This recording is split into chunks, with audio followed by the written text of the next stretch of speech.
Hey guys, this is Northville Tech. In this video, we're going to learn how to view your gift card activity on Amazon.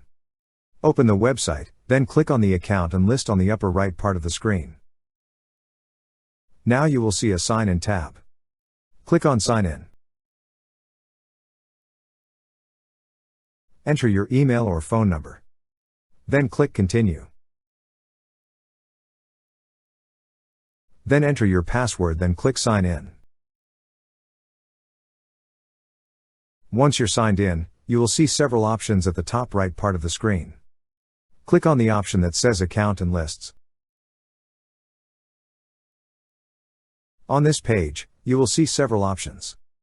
Click on Gift Cards. And now you will see your gift card activity. That's how you view your gift card activity on Amazon.